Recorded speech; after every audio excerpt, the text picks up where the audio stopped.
Welcome to Stormwater Drainage Solutions. In today's video, we're going to be talking about how to build a French drain. This is going to be a very comprehensive video, and it'll be great for the DIYers that are going to be attempting to install a French drain around their residential property.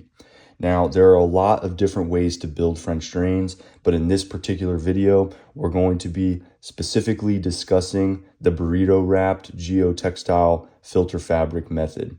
So basically, that is wrapping both stone and pipe with a high quality geotextile filter fabric. So we'll discuss that more in the video.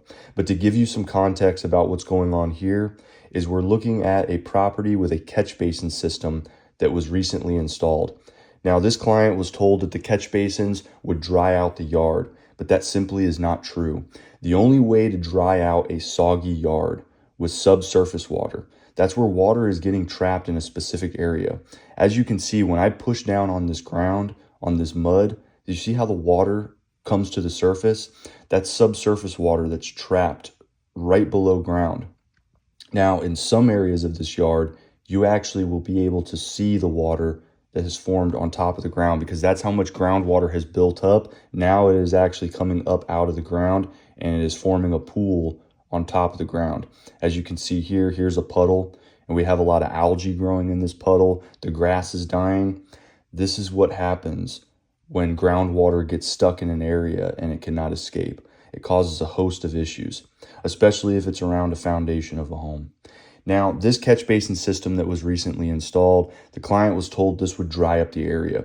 That simply is not true. You cannot dry up a soggy area with catch basins. It just does not work that way.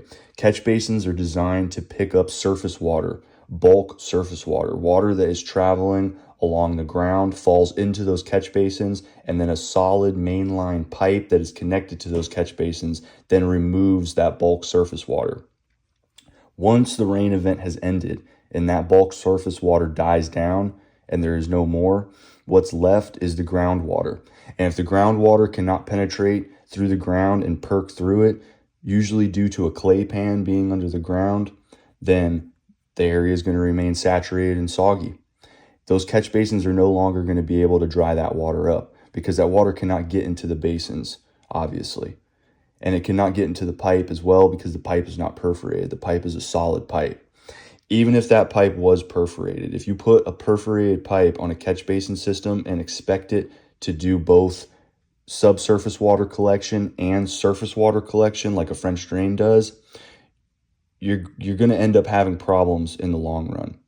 The catch basins are going to allow debris such as grass clippings, leaves, pine straw, seeds, whatever gets in those catch basins ultimately will make it into the pipe. Now, this is a problem for a couple of reasons. One, if you run perforated pipe on a catch basin system, those perforations are going to end up getting clogged up with any debris that does get into that line. You're going to be constantly having to jet that line out to clear it.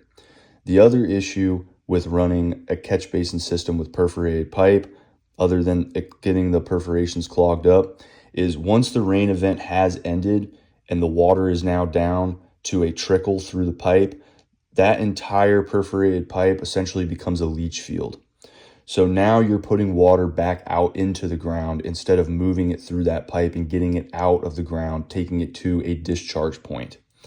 Your French drain needs to always be separate from every other drain on your property. You do not want to combine a French drain with a downspout system, with a catch basin system, with channel drain discharge, sump pump, whatever the case may be. You do not want to combine your French drain with anything else. Your French drain needs to be 100% separate. It needs to be on its own dedicated line. That way it can move only subsurface water. That subsurface water will slowly leach into that perforated pipe, and that perforated pipe will carry that water away to the discharge. Now, as you can see, we're basically going to be leaving this catch basin system in place. The client paid, money for this, and it does collect the surface water and it moves the surface water out. So we are going to leave it in place. In a few sections, though, we are going to have to remove some pipe. That way we can get our French drain pipe in, and then we're going to reroute the solid pipe for the catch basin system in our trench and pitch it the best we can. Now, whoever installed this catch basin system didn't do the best job, but it does work. It does move the surface water out, but is doing nothing for the subsurface water. So we're going to be installing our French drain for that. Now, whenever you're installing a French drain, it's very important that when you dig that trench, the bottom of that trench needs to be a smooth, flat bottom trench, slightly sloped in the direction that you want it to go. When you're doing yard drainage, it is in Florida especially, it is hard to get slope on a lot of these yards because they're very flat. So this particular job site, we got lucky. This had a lot of slope that we could work with. So we could get this to gravity drain very well. If you are working on a job site that doesn't have a lot of slope, then you're going to probably need to look into a sump pump system. You're going to have to run that French drain to a sump pump basin, and then the pump is going to be responsible for then lifting that water up and pumping it out to the desired discharge end. If you have a lot of slope on your property, then you can work with that slope and you can get the French drain to discharge where you need it to. So the very first step is going to be digging our trench with a flat bottom and removing all that dirt. We're not going to put any of that dirt back. The dirt is the problem in the first place. That it's just not good dirt. It's not good soil. It does not allow the water to perk through it. So we want to remove that dirt.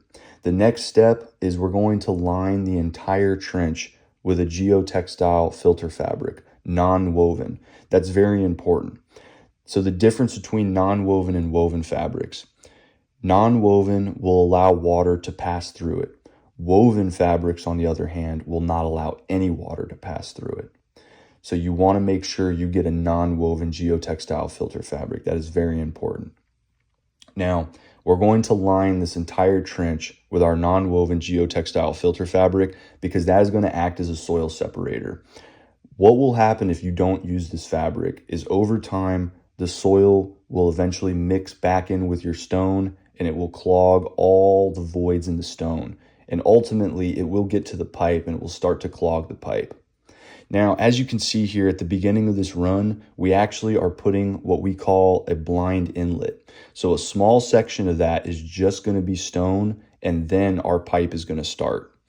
The reason we had to do that is because we need to maintain our fall. We need to maintain the slope on the pipe. We had to start this run up higher so that we could get it to discharge at a decent point in the hill that we are taking the discharge end to. We didn't want to start the pipe up too high because then it would ultimately stick up out of the ground at some point. The pipe could rise and come out of the ground. We want to make sure there's enough soil back on top of that pipe so it'll stay down in the ground. So the blind inlet will allow water to travel through the stones, through the voids in the stones, and ultimately make it to the perforations in our pipe and enter our pipe. As you can see right there, we had to cut our fabric around that solid mainline pipe for the catch basin system, and then we had to cut out another section and replace it. So once we have our pipe in our trench, we fill the entire trench with stone. You want to use stone if you're going to build a French drain that's going to last and stand the test of time. You want to use a lot of stone. The reason you want to use stone and not, let's just say, peanut pipe, which peanut pipe is basically it's packing peanuts. It's styrofoam packing peanuts around a perforated pipe with a filter sock, essentially holding it all together. The problem with using any sort of peanut pipe is those peanuts, they don't dry out like stone does. In the dry season, your French drain will dry out if there's enough void for airflow to flow through there. And that is very important because a French drain that always stays wet throughout the dry season, it will grow all sorts of soil-borne bacterias, algae, molds, gels. This stuff will accumulate in the pipe and around the perforations of your French drain and throughout the stone, and it will start to clog up the French drain in different sections. By using peanut pipe, those peanuts just do not dry out. They're too compacted together and they just hold moisture because essentially it's styrofoam. Styrofoam holds moisture. So Stone is the way to go. If you want to build a French drain that's going to last, use stone. Now, the type of stone to use, it depends on the situation and it depends on the job site and what we're doing.